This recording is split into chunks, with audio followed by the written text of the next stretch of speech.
And I'll say this from the start. This was by far more entertaining than Raw and SmackDown combined. Multiply that by 5, okay? The NXT crowd always seems to, actually be awake. Welcome back, peeps, to Stone Pro Campfire Wrestling Society. And before we gather around the campfire, make sure we have our lighters, our joints, our blunts. Grab a beverage, a snack, kick back, sorrow, and relax. If you agree or if you disagree, let me know down below in the comments so we can talk about it. And subscribe to the channel. Vic Joseph and Booker T honestly just seemed excited to be there.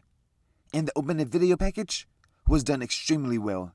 It felt very old school, like how they'd handle them back in the Attitude and Ruthless Aggression era. But man, I didn't know Thea Hill has such a dope sounding theme song. It took me by surprise. I hadn't heard it before. I was expecting some garbage rap music or like some EDM or country or something. I don't know. But that was like some pop punk. I messed with it. Blake Monroe attacks Thea Hill before, I'm guessing, a North American title defense. Thea Hill fights back, and the crowd's like, let them fight. Immediately following that, Ricky Saints makes his way out. He does his little hand pose. He pretty much says that he guesses that the Women's North American Championship match has been put on hold for now. But he wants to start 2026 off by telling the truth. And the truth is that last year, he needed NXT. But now, NXT needs him, baby. And that's why Javon Evans and Trick Williams chose free agency, because they know they can't compete where they don't compare. And there's only room for one real star, and it's him. The rest of the locker room might be talented, but they aren't absolute. And he's not going anywhere. Ricky says he's been right for 20 years, and he's not going to start being wrong now.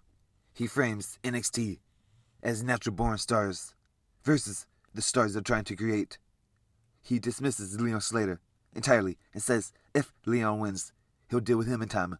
As for Obafemi, being tied one-on-one doesn't sit right with him, and he promises to finish what he started last year. No matter who wins, Ricky says NXT, and the NXT Championship will end up in his hands. Absolute. We then get to see The Rock's daughter, If You Smell. She's talking with Robert Stone. She basically tells him to make sure that everything works out tonight. But isn't that her job, since she is the GM? She tells him that she needs to talk to Blake. So she sends him to find her. Okay. We are then told that Tatum versus Izzy is the first match of the night. Ava tells someone to run the video package. I really liked the video package. But yeah. Whenever we return, Blake is talking with The Rock's daughter. Blake says, when you get the glamour, you get the hell. She demands her title back. Ava says she's not getting her title back. She's not getting her rematch. And she is banned from the building. Elio Lafleur talks about how he put French wrestling on the map, and he is ready to fly. He says he is coming to NXT, and he is here to slash the sky. I'll say this. Tatum Paxley did like a front flip leg drop to Izzy while she was stuck in the ropes. I thought that was pretty cool. So I thought I'd point that out. But I can admit when I was wrong. I'll take back my statement about the women ruining wrestling. They are ruining the main roster. But they do have a spot. But the booking has to be on point. And the women have to actually be entertaining, be interesting. They need a goal, a clear character, a clear gimmick, a reason for said things. I still feel the same about the main roster. Women, like I said, they need a total remodel. A total reset. Kendra Gray and Jacy Jayne each get their own clip of them walking backstage to the ring with their allies. We go to commercial. We are back and there with Jordynne Grace and The Rock's daughter. Ava mentions Jordan standing up to Jade on SmackDown. She tells Thea she is going to put off the title match and Blake is gone. Thea wants the match and wants Blake back. She wants an open challenge.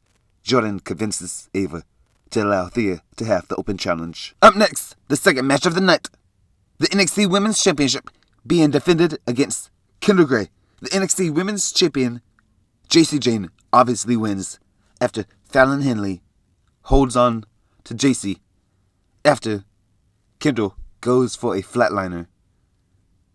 Jacy covers 1, 2, 3. Jacy Jayne retains. You see, that was great. That was great. The commentary sold the match. You had Booker T going wild. I mean, he was... Whoa.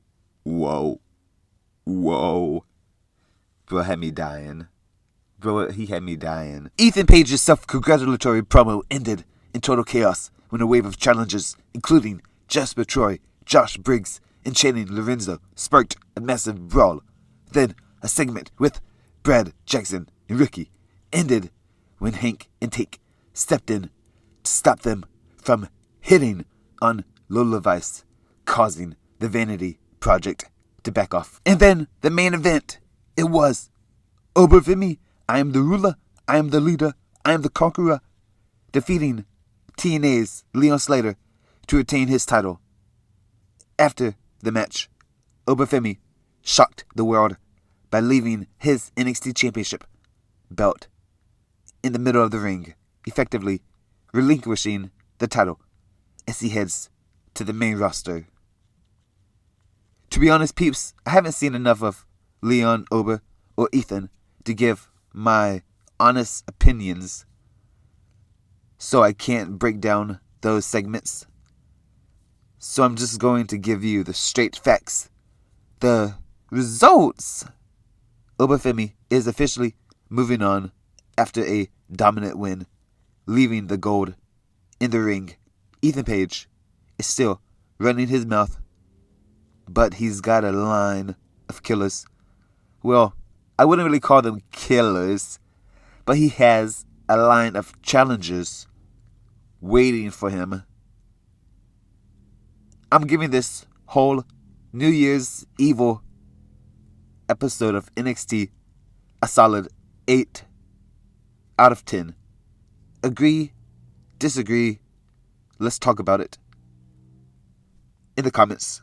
Subscribe for the